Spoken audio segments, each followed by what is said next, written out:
Fala aí, galera, aqui é o Cidadão X. Cara, o assunto que não sai aí da pauta aí é greve dos caminhoneiros, né? Mas não vou falar da greve, dos movimentos, né, do que está acontecendo ali, notícia mastigada e tal. Vou falar dos reflexos da greve, né, que a vítima de tudo é sempre o povo, né? As praças de pedágio continuam inteirinhas, os radares continuam multando, os governadores e outras autoridades continuam com seu combustível, suas dispensas cheias, né, seus empregados trabalhando direitinho. E a gente? A gente se ferra aí, mano. Mundo de Mad Max, saindo na porrada por causa de gasolina com água. O negócio tá louco. É um dos reflexos dessa crise de abastecimento aí, porque se tá tudo parado nos caminhoneiros, ninguém faz nada, ninguém trabalha. Muita coisa depende do abastecimento de caminhoneiros, infelizmente, para o Brasil, que não investiu em ferrovia, hidrovia e outras opções de transporte de carga. Ainda mais num país continental como o nosso. Só que a gente foi refém dos caminhoneiros desde o início, porque na época da construção de Brasília, as grandes montadoras de caminhão estavam por trás também no sistema e falaram, é o seguinte, mano, tem que desenvolver uma malha rodoviária do país, e isso já é projetado desde lá de trás. As grandes montadoras sempre estiveram envolvidas, né, no desenvolvimento estrutural do Brasil, né, visibilizando o lucro, né, retorno.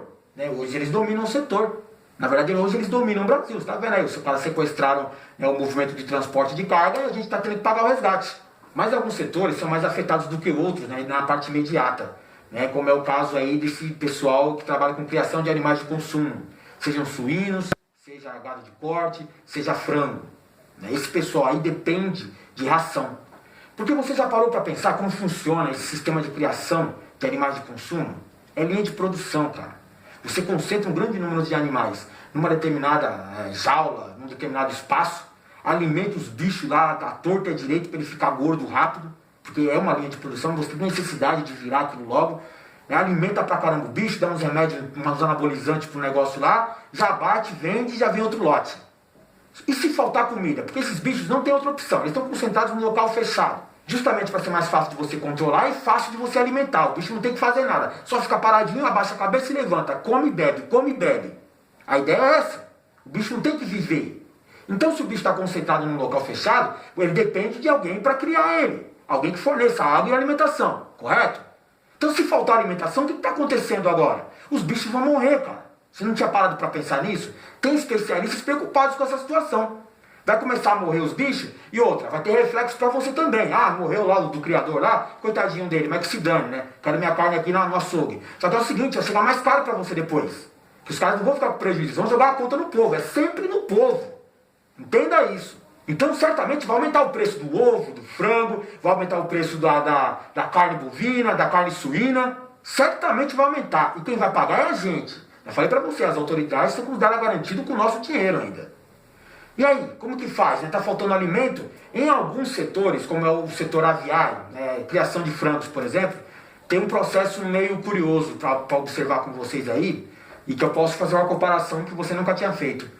Né, quando começa a faltar ração para os frangos, né, e eles estão lá concentrados, fechadinhos lá e tal, e não tem como você dar ração para todo mundo, aí vira a lei do mais forte, cara. É um processo de seleção natural. Né, se sobressai aquele que tem mais direito, que tem mais possibilidade de vida.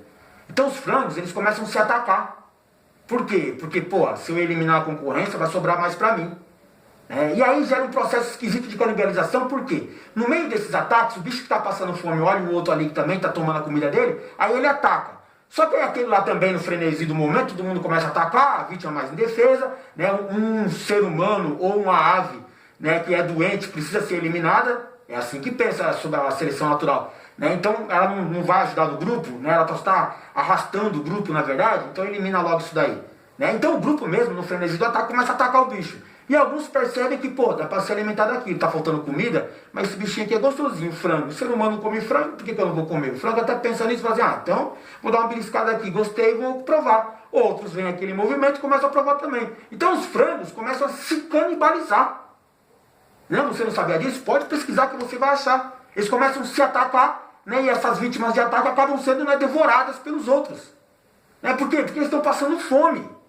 E é um bicho meio que irracional. Eu falo meio que irracional porque eu acho que o ser humano também não é tão racional assim. Então, pô, o negócio é isso, mano. Seleção natural do mais forte. Né? Não tem essa, né? Sobrevive o mais forte, é a lei do mais forte. É sempre o mais forte. A própria humanidade, nesse momento, está no limite desse processo de seleção natural.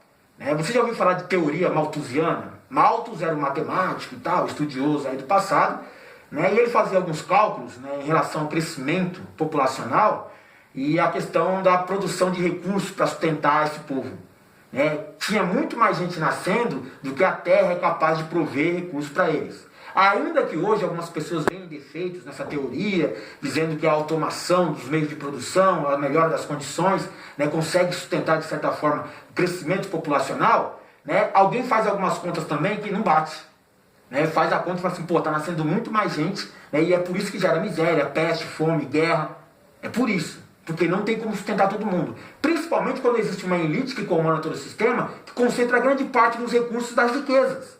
E não divide com o resto da população, justamente porque precisa daquela população sendo miserável para poder explorar e dominar. Só que até essa elite, que é a lei do mais forte que eu aplico aqui para vocês, até essa elite começa a perceber que não tem mais necessidade de ficar dividindo recursos, ainda que uma esmola, dividindo com aqueles povinho todo.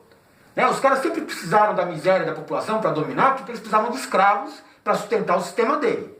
Se de repente, né, os meios de produção estão mais automatizados, né, agora não precisa de tanto humano trabalhando para eles, para sustentar os negocinhos, os esqueminhas deles lá, pô, se tem tudo isso, não precisa de tanto humano, não precisamos de tanto empregado mais. Então vamos eliminar um pouco. E aí entra aquela ideia, aquela teoria de redução populacional. Redução populacional também serve para facilitar o controle e domínio da elite, né, do mais forte, porque quanto menos pessoas, mais fácil de você controlar. Eles vão fazer questão de dar uma reduzida, né, através de guerra, através de fome, através de doenças, né, porque pô, não precisa mais de tanta gente. Eles vão deixar só as pessoas essenciais para eles, aquelas que eles precisam ainda. Porque quando não precisar, não vai ter mais ninguém, vai ter só elite no mundo aqui. Você vê vários filmes de teorias conspiratórias, filmes que pensam no futuro da humanidade, que deixa bem isso bem claro. A elite vai se destacar do restante da humanidade, e a humanidade vai viver na miséria até entrar no apocalipse e o colapso total. O crescimento populacional, né, concentrado em um único local, né, aí vai causar um colapso do sistema, porque não tem recurso para todo mundo. E o que acontece? O povo começa a se atacar, igualzinho no processo dos frangos. Vou me atacar para eliminar a concorrência, para ver se sobra alguma coisa para mim, para ver se eu sobrevivo. E a classe operária brasileira, ela passa exatamente por um processo de grande concentração de pessoas num espaço fechado, sem muitas opções, e está faltando recurso. Ou seja, o povo é massacrado, né, é escravo do sistema, tem que trabalhar para eles, mas o povo vem sendo massacrado, né, é mantido num sistema miserável para ter garantido a sua submissão. E aí, o que está acontecendo? Em algumas classes específicas, até o processo de canibalização já vem ocorrendo. É o caso dos caminhoneiros. Você nunca parou para pensar nisso? Por que tem tanto caminhoneiro aí reclamando porque não está dando para sustentar a família? Não é por quê? Porque tem muito caminhoneiro, cara. Exatamente isso. Um tempo atrás, né, cada um na sua classe, cada um na sua profissão, no seu dom, na sua vontade, e você está trabalhando para o sistema. Só que é o seguinte, o sistema vai concentrando, né, os mais fortes no poder, no comando de tudo, e eles vão concentrando os recursos e as riquezas. Correto? Então, quanto mais se concentra nesses mais fortes, tudo que é de bom, vai ficando um esmola e pouco para o restante. Só que ali atrás, poucos anos atrás aí, o caminhoneiro estava bem, de certa forma, né, vivia num sistema de miséria de toda a classe operária brasileira. Mas ele tinha lá os seus fretes garantidos, né, tinha lá os seus recursos, seus meios, né, tinha viagem para ir, viagem para voltar, era só querer trabalhar. Só que outras classes mais massacradas pelo sistema observaram os caminhoneiros nessa zona de conforto, nesse sistema desequilibrado ainda, e falaram o quê? Falei, porra, mano, os caras têm garantias lá, tem benefícios. Né? O cara trabalha, mas tem algum retorno. Eu aqui, porra, tá dando aula, eu aqui trabalhando de taxista, eu não tô tendo retorno. Então é o seguinte, vou vender tudo que eu tenho aqui e vou virar caminhoneiro também. E olha que legal, o sistema se equilibra como? Tem uma questão da oferta de empregos, e uma questão de oferta de mão de obra. Tem que estar equilibrado isso daí. Se tem bastante emprego, você pode subir o número de mão de obra, correto? E aí vai ter mais gente trabalhando, o sistema se equilibra automaticamente. Agora, se tem mais mão de obra do que oferta de emprego, o que acontece? Tá certo que quem está lá em cima, os mais fortes, vão sobressair, vão ficar com a maior parte para eles, certo? E vai deixar o resto se eliminando sozinho, desde que não ameace o sistema deles. E aí, tem muita gente trabalhando de caminhoneiro e pouca oferta de emprego. Não é que é pouca oferta, a oferta se manteve estável, né? Só que aumentou o número de pessoas trabalhando no setor. E agora não tem como sustentar todo mundo, cara. Então vai gerar um desequilíbrio que afeta os caras, mano. Por quê? Porque o cara vai receber menos, o cara tem menos garantia de emprego, o cara tem menos conforto. Isso afeta diretamente a sobrevivência da classe. Porque tem muita gente disputando pouca coisa. É exatamente o processo de seleção natural acontecendo dentro das profissões, dentro da classe operária. E os caminhoneiros estão fazendo o que nesse momento? Inicia-se um processo de canibalização. Se dane o outro, eu quero o meu. Vou ver minha parte. E os caminhoneiros estão fazendo o quê? No processo de canibalismo que eu apontei para vocês, eles vão começar a atacar outros da sua espécie. Não vou dizer exatamente outros caminhoneiros. Já tem a concorrência interna entre eles lá. E principalmente uma das grandes transportadoras, que são os mais fortes, dominam todo o setor. Se você não percebeu, nesse momento os caminhoneiros se identificaram como uma subespécie um pouco mais forte. E quem é o mais fraco? O povo miserável. Então o que acontece? Aquele que é mais forte sempre ataca o mais fraco, para poder eliminar a concorrência e garantir lá as suas necessidades básicas de sobrevivência. Mas eu não estou falando que é maravilha o emprego dos caras, não. É mais uma classe operária massacrada no sistema. Só que é o seguinte, tem muita gente lá, cara. Então tem um excesso de mão de obra e pouca oferta de emprego nesse momento. E tem muita gente em vários outros setores. Por isso também tem muito desemprego no Brasil. O sistema que é assim, que é a miséria, que é essa bagunça, que é essa baderna. Né? Que é você submisso, que é você miserável, implorando qualquer migalha, qualquer emprego humilhante aí. Acho que você não tinha pensado nisso. Né? Ninguém pensa nisso. Ninguém pensa em porra nenhuma nesse país, cara. Aqui é o cidadão X. Já pensou se alguém começasse a pensar e entendesse como funciona? Quem sabe a gente conseguir desmontar o sistema e fazer diferente, né?